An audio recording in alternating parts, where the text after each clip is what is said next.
Bonjour à tous, j'espère que vous allez bien, j'espère que ces premières semaines de l'année se déroulent comme vous le souhaitez.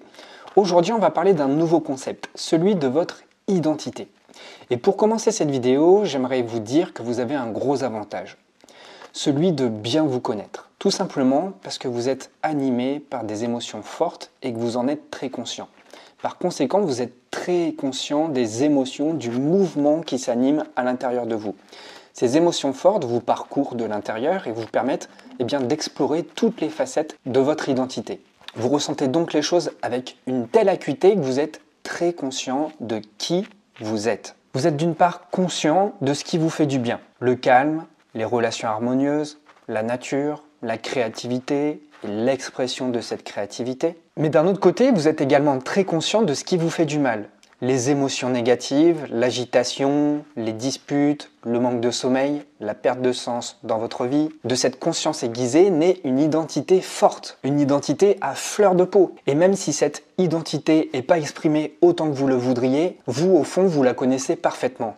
Alors cette identité forte, elle se matérialise au quotidien par tous les comportements que vous mettez en place. Et cette manifestation de votre identité se matérialise par les habitudes conscientes et inconscientes que vous mettez en place chaque jour. C'est-à-dire que vous êtes la personne que vous êtes à travers la répétition de vos habitudes. Si on reprend l'origine latine d'identité, c'est la répétition de l'être, la répétition de qui on est. Donc chaque habitude que vous mettez chaque jour en place va dire de vous certaines choses. Pourtant, vous pouvez constater que la mise en place de certaines habitudes ne reflète pas totalement votre essence profonde. C'est-à-dire que les comportements que vous mettez en place ne traduisent pas exactement la personne que vous voudriez être. Ou en tout cas, l'image que vous vous représentez de votre propre identité. Et ça, c'est normal, parce que par mimétisme, c'est un effet social, on a appris des tonnes de comportements, de manière complètement inconsciente.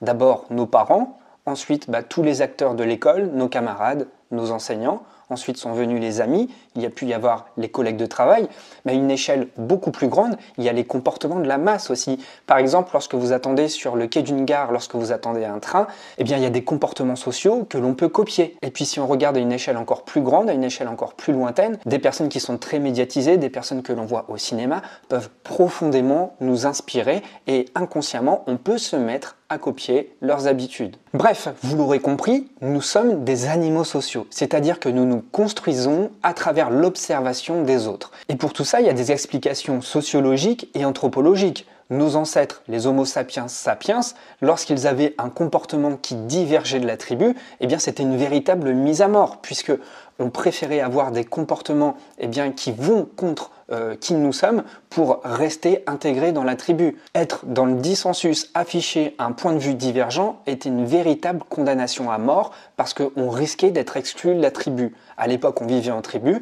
Et on a gardé ces vestiges-là, on a gardé ces mécanismes-là. Sauf que maintenant, si on est exclu d'un groupe, on n'est plus condamné à mort. À l'époque, c'était une véritable condamnation à mort parce qu'on avait besoin des autres pour collaborer, pour rester soudés afin de survivre aux dangers de la vie. Donc dites-vous qu'à travers des habitudes que vous avez, des habitudes qui peuvent vous être néfastes, des habitudes qui ne reflètent pas qui vous êtes, vous les mettez en place par simple souci d'intégration. C'est des gestes qui ont été copiés. Et il y a une phrase qui est criante de vérité qui illustre bien tout ça, c'est que nous préférons avoir tort en groupe que raison tout seul. La raison est claire, lorsqu'on a raison tout seul, ça sert absolument à rien. Même si ce n'est pas quelque chose de vrai, même si ce n'est pas quelque chose de sain pour soi, ça vous apportera toujours le bénéfice d'obtenir l'adhésion du groupe. Mais à force de faire des choses qui ne nous ressemblent pas, à la longue, on peut se sentir complètement à côté de ses pompes. Et c'est tout à fait normal. Répéter de manière constante, de manière régulière, c'est-à-dire chaque jour,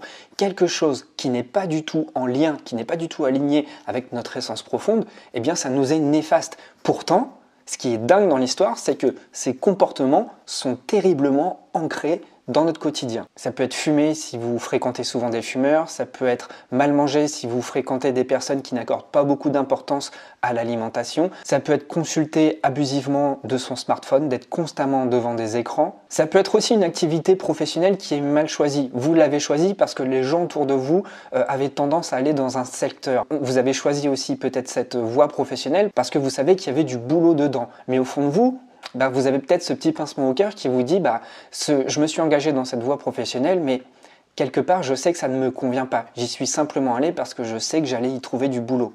On peut se retrouver aussi dans la répétition d'habitudes néfastes à force de se retrouver constamment en lien avec des personnes toxiques. Donc si vous entretenez une relation affective qui est basée sur des liens toxiques, évidemment, vous allez avoir des habitudes toxiques. Vous allez peut-être aussi fréquenter autour des personnes qui vous sont toxiques. Tout ça forme un ensemble, un magma d'habitudes toxiques qui va faire que ça va déboucher sur l'expression d'une personnalité, d'une identité qui n'est pas la vôtre. Alors à l'extérieur, ça ne paraît pas si bancal, ça ne paraît pas si incohérent, mais au fond de vous, vous savez qu'il y a des choses qui sont profondément à corriger. Pour sortir de ces schémas toxiques qui ne vous rendent pas épanoui, qui ne vous rendent pas heureux, je vous propose le travail suivant. Dans un premier temps, vous allez réfléchir à la personne que vous voulez devenir. Ou si vous n'avez pas suffisamment de clarté sur qui vous voulez devenir, vous pouvez vous inspirer d'une personne que vous appréciez beaucoup.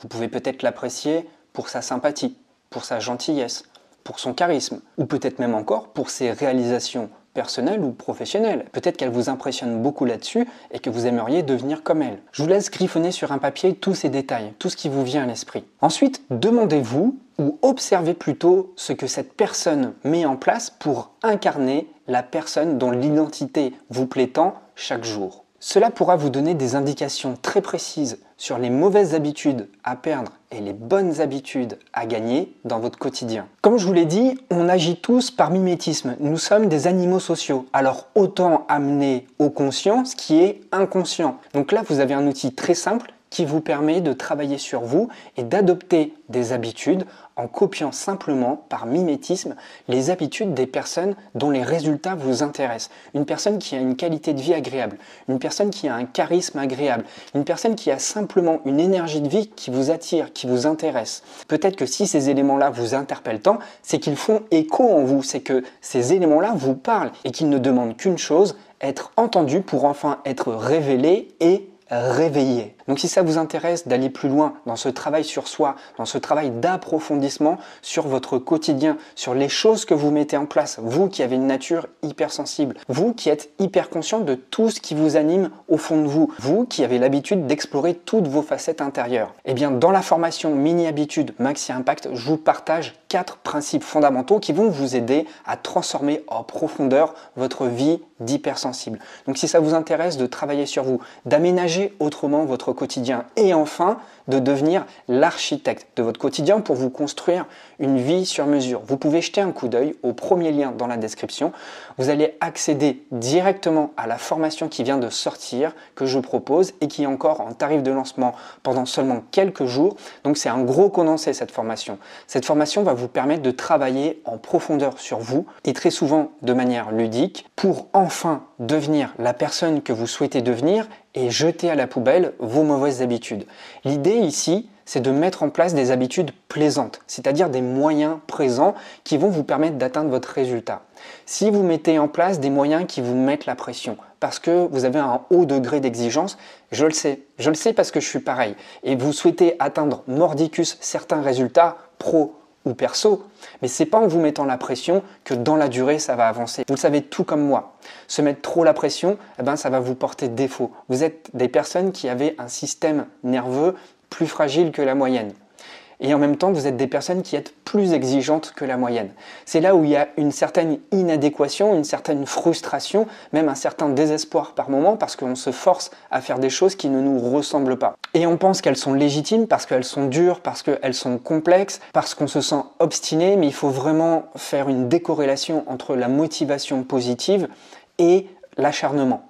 L'acharnement, peut vous servir sur du court terme, mais jamais sur du long terme. Ce n'est pas un plan de développement sain pour vous. Ce qui est préférable, c'est de mettre en place un quotidien qui vous génère des émotions positives, car comme je l'ai expliqué dans la vidéo précédente, le cerveau va toujours vers les émotions positives et il évite toujours les émotions négatives. Donc mettre en place des moyens vertueux, des habitudes vertueuses, des habitudes qui vous font plaisir, et ben c'est pas incompatible avec l'obtention de vos résultats. Mais dans notre inconscient, on a toujours associé résultat égale souffrance. Moi, ce que je veux vous faire comprendre à travers cette formation, c'est que on peut prendre du plaisir sur la route et en même temps aller dans la bonne direction.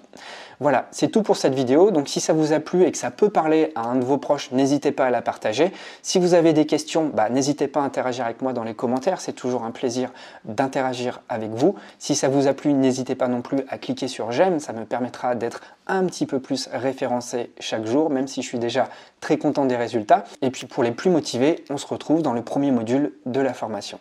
Je vous dis à très vite.